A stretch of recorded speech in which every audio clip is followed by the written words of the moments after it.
Have you ever heard of the Cunning folk? These people are often thought of as a type of witch, but in history, they were treated much differently. Witches are malevolent beings who do terrible and awful things to people, and their wrongdoings have been documented throughout history.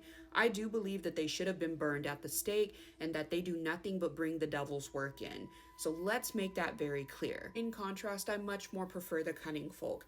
These are benevolent people. They do good unto others, they heal the sick, help the poor, they're benevolent beings overall, and their good works have been documented throughout history as well.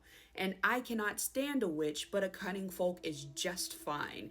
Now, of course, I don't actually believe any of that. That is not my personal opinion. But if I were to live in the 1500s in Europe, this would likely be a very common ideology amongst people, that cunning folk are good and witches are bad. And today I'm going to be discussing the cunning folk. Now, if you're like me, you are largely ignorant to what a cunning folk or a cunning person is. And up until the Chilling Adventures of Sabrina came out, I had no idea they even existed. So I'm going to play a short clip here that kind of details the dynamics between a witch and a cunning woman, and that'll help ground the conversation. I'm in the kitchen, Harvey.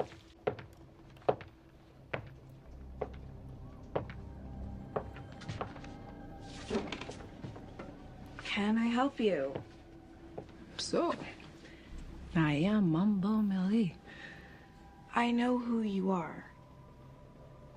Why are you here in my house? I came to tell you that you are no cunning woman, as you believe. You, Shelley, are a weird woman. A witch.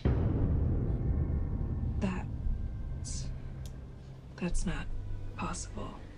It is. Your met Tet did not tell you the whole truth about yourself. My what? Your guardian spirit. I think you call her Nana, n'est-ce pas? It is better if she explains it to you herself.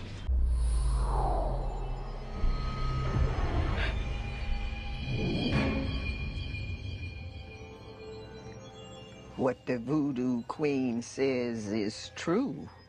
We Walker women were witches. But we couldn't use that word. We were, after all, God-fearing Christian women, and witches? Witches danced with the devil and were burned at the stake. So to protect ourselves from that same fate, we called ourselves cunning women. Now, what I love about that clip is that it really makes the distinction between a cunning woman and a witch, and it all comes down to connotation. A witch is somebody who does bad unto others. It's got a very negative connotation, devil worshiper, wrongdoer, etc. But a cunning woman, that definitely skirts the line. This is not a witch, although this person does appear to have some supernatural ability, but they do good unto others. They still worship the Lord or some more benevolent force, and overall, reliable, dependable, and most of all, not witches, right? Because those guys are bad, these guys are good. And of course, like I said earlier, if you lived in the 1500s or the 1600s, this would likely be your train of thought as well. Although I do feel I should add that even though it's common practice to seek the services of a cunning folk, you should definitely limit your exposure lest you start to be associated with one. Going occasionally to have your problem solved is okay, acceptable even, but going too often is going to make it seem like you're interested in whatever it is that they got going on. And keep in mind, these guys are still generally thought of as people who exist on the outskirts of society. They provide a need that the place they live in has to have. And that could be anything from medical care through midwives or healing to divination, knowing future events. So the services of these people were essential and critical for these societies to run. The problem is the line between a witch and a cunning folk is insanely thin. Not only is that line thin, but it's very easy to cross. And things like being a woman, being older, having a physical difference, all of these things do not work in your favor. So men would have had it a bit easier than women.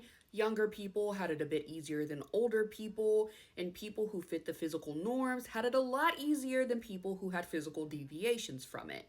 And as a result, if you had a coupling of those things in a combination, life would be much harder for you. To add to this, when you consider that during the Middle Ages, most of the world's population was illiterate, it would reason that in order to memorize these remedies and these workings that were passed down through generations, this very, very important information, they would have to use a device to do so. And if you cannot read or write, one of the most common ways of doing so would be through either storytelling, which was common, or most popularly through song. So I'm going to paint a picture for you. You're a wealthy merchant in the middle of London, and you're in a village minding your own business, and there's an older woman who's hunched over because she's got osteoporosis, and she's carrying a basket of whatever the hell it is, and she's making a rhyme up, right? We'll say garlic root and eye of newt, something, something, whatever, who cares? And so you're looking at her during the height of the witch hunt, and even though this woman's just basically going home to make some sort of stew, what you perceive that as is this woman is doing some sort of spell work, even though this woman is literally minding her own damn business. Now, there is a slim chance that she actually is doing some spell work. I think the two can be closely related, if not the same at times. But overall, had he just minded his business, this would have been a moot point. But that is not how hysteria works, especially in Europe, and I would say anywhere else either. So for this poor woman, she would then become a suspicious target of whatever witch hunt was going on at the time, despite the fact that she was only going to get groceries and making a recipe. To make things even worse, as men started to occupy more space in healthcare, the midwife got pushed out, the cunning folk got pushed out, yet the remedies were adapted into some of the works we still use today in medicine.